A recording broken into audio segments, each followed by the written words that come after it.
Wajar kalau banyak pemuda sekarang tidak bisa jadi imam. Wajar anak-anak sekarang jauh dari masjid. Wajar mereka takut dengan Islam. Apa sebab? Fondasi pertama, bisa baca Al-Quran mereka tidak punya. Boleh dicek anak-anak yang dengan percaya diri masuk masjid, mereka semua sudah bisa baca Al-Quran. Kalau sudah bisa,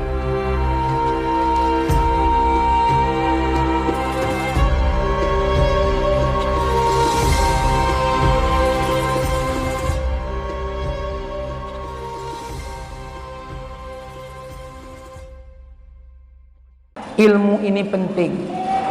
Apalagi Allah Subhanahu wa taala berfirman kepada kita semua, "Syahrul Ramadan alladzi unzila fihi al-Qur'an hudan linnas wa bayyinatin minal huda wal furqan." Bulan Ramadan, bulan di mana Allah turunkan Al-Qur'an. Untuk apa? Al-Qur'an diturunkan untuk menjadi petunjuk, menjadi pembeda mana yang baik, mana yang buruk. Maka kalau kita sudah tahu Al-Quran ini petunjuk kita, kita baca. Allah Subhanahu wa ta'ala berfirman, Iqra, Iqra, Iqra, baca. Mau jadi dokter, baca. Mau jadi petani, baca. Mau jadi pengusaha, baca. Mau jadi apapun, baca. Apalagi kalau mau menjadi hamba Allah yang bertakwa. Nah, ini kadang-kadang kita kasihan, sedih sama diri kita sendiri. Wajar kalau sekarang ini banyak orang yang tidak mau lagi berpanduan dengan Al-Quran. Karena bukan saja berpanduan dengan Al-Quran dia tidak mau, bacanya saja tidak bisa. Kalau nyanyi 7 album dia hafal.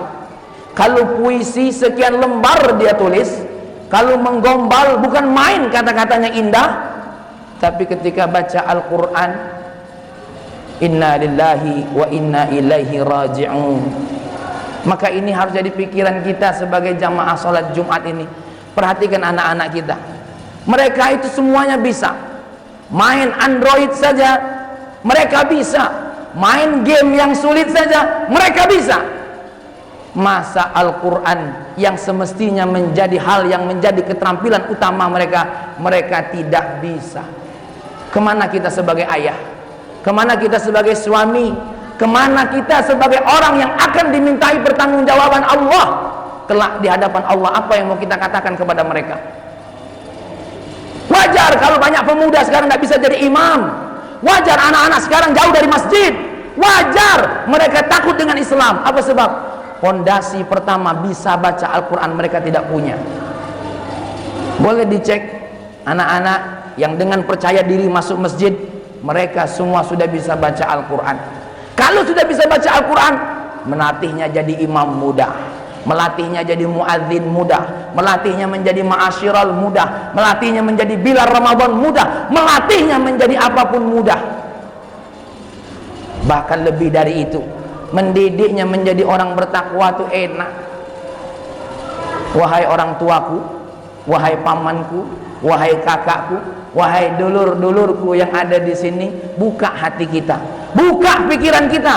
Yang saya sampaikan ini bukan karena kebencian, tapi justru karena kecintaan kita. Sehebat apapun suara anak kita ketika nyanyi, tidak ada orang tua ketika sakit minta dinyanyikan satu lagu pun oleh anaknya, pasti akan minta dibacakan Al-Quran.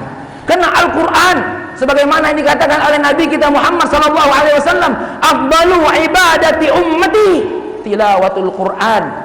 Selain sholat, selain zakat, selain haji, salah satu ibadah yang paling dimuliakan oleh Allah dari umatku, kata Nabi kita Muhammad SAW, adalah baca Al-Quran.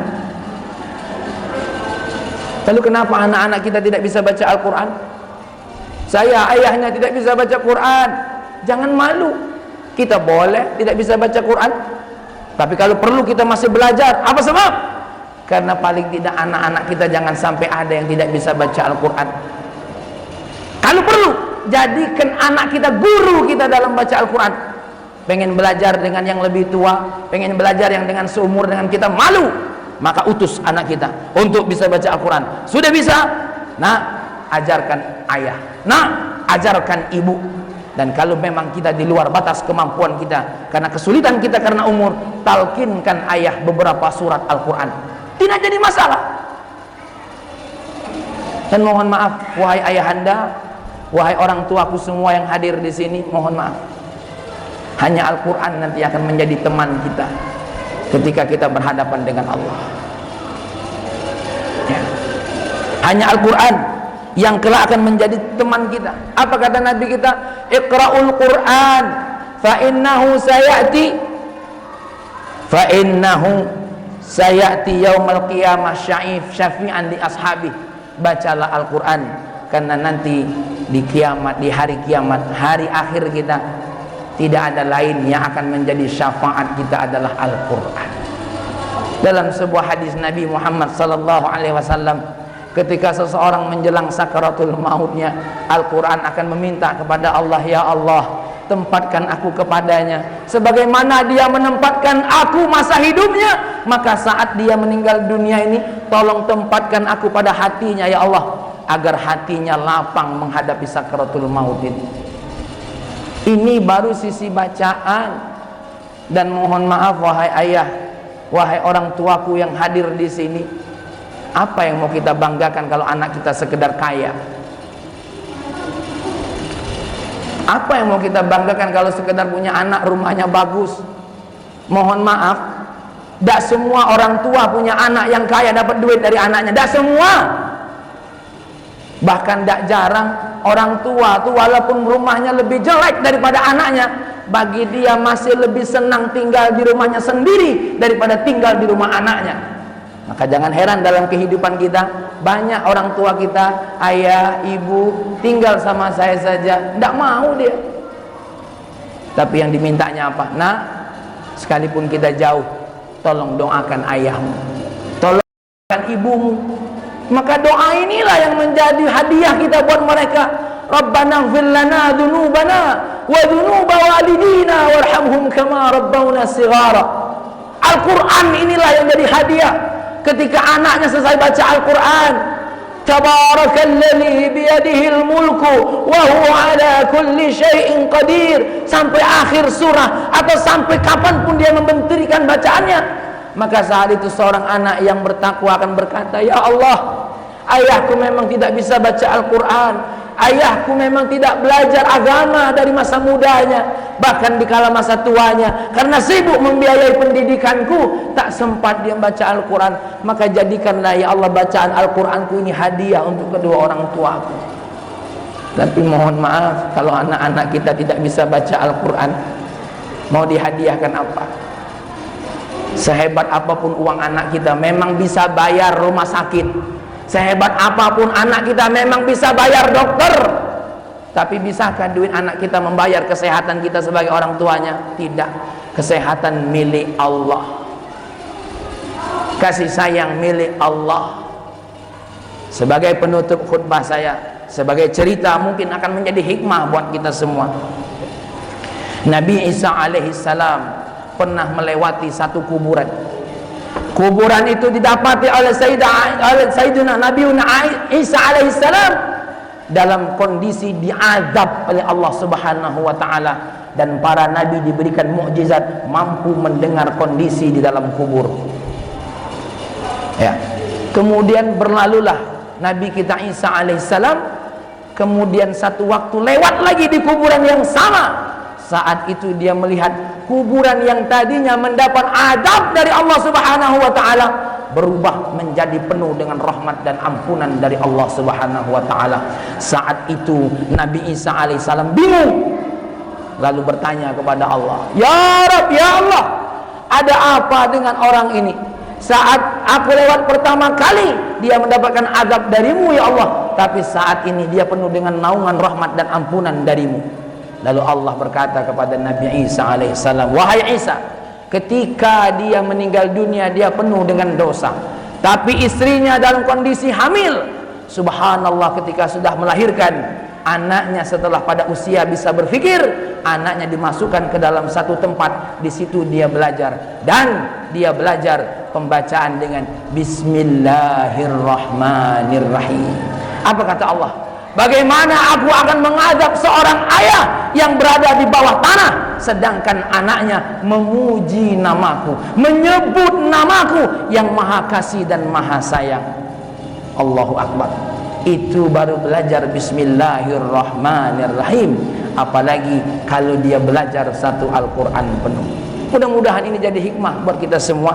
Maka menjelang Ramadan ini, masjid ini silahkan membuat program. Ayo anak-anak kita untuk bisa baca Al-Quran.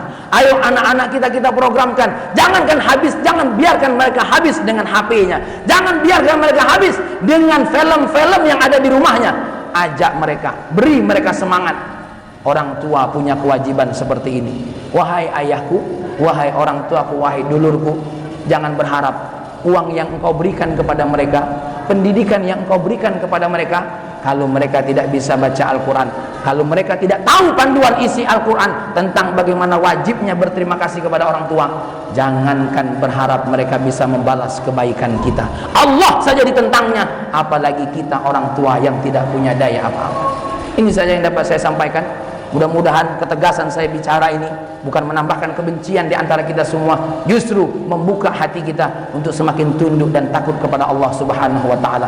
Sumpah demi Allah, saya hanya sebagai keluarga, sebagai saudara yang kepengen semua hadir dalam masjid ini benar-benar menjadi hamba Allah Subhanahu wa taala. Barakallahu li wa lakum fil ayati wa dzikril hakim. Aqulu qawli hadza wa astaghfirullahal azim innahu huwal ghafurur rahim. Minhum wal amwat. Ya Allah, ampuni dosa kami ya Allah, ampuni dosa kedua orang tua kami ya Allah. Sayangilah mereka ya Allah, sebagaimana mereka menyayangi kami, merawat kami ya Allah, mendidik kami ya Allah, menjaga kami ya Allah, melindungi kami ya Allah, menyehatkan kami di saat kami sakit dengan membawa kepada siapapun yang mampu memberikan obat kepada kami.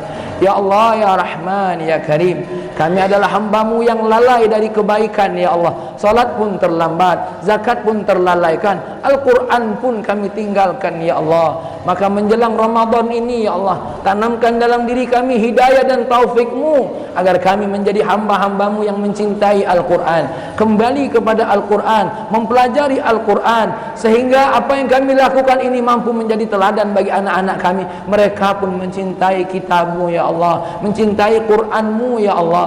Ya Allah ya Rahman ya Karim, kami sebagai orang tua ya Rahman ya Karim, apa yang kami baca belum tentu benar, bahkan kami ini baru belajar ya Allah. Jangan jadikan anak-anak kami seperti kami yang terlambat membaca Al-Quran, yang terlambat belajar Al-Quran ya Allah. Bimbing mereka, beri kami kekuatan dan kemampuan ya Allah, agar mampu membawa anak-anak kami menjadi ahlul Quran, orang-orang yang mencintai Al-Quran, orang-orang yang mengamalkan Al-Quran. Syukur ya Allah, mereka menjadi penghafal Al-Quran ya Rabbana ya Karim, ya Allah ya Rahman ya Karim, sebagaimana yang diceritakan oleh Nabi Isa kepada kami semua ya Allah. Kami adalah mungkin orang tua yang bakal diadab dengan murka-Mu ya Allah, tapi kami mohon mudah-mudahan dengan Al-Quran yang dibaca oleh anak-anak kami termasuk orang tua yang mendapatkan rahmat dan ampunan dari-Mu ya Rabbana ya Karim, ya Allah ya Rahman ya Karim.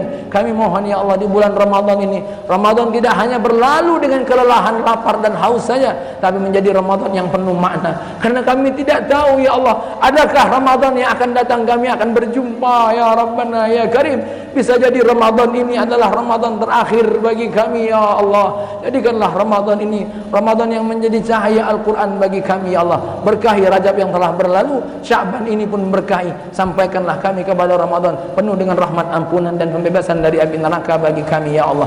Rabbana hab lana min azwajina wa dhurriyyatina qurrata a'yun waj'alna lil muttaqina imama. Rabbana atina fid dunya hasanah wa fil akhirati hasanah wa qina adzabannar. Walhamdulillahirabbil alamin. Ibadallah.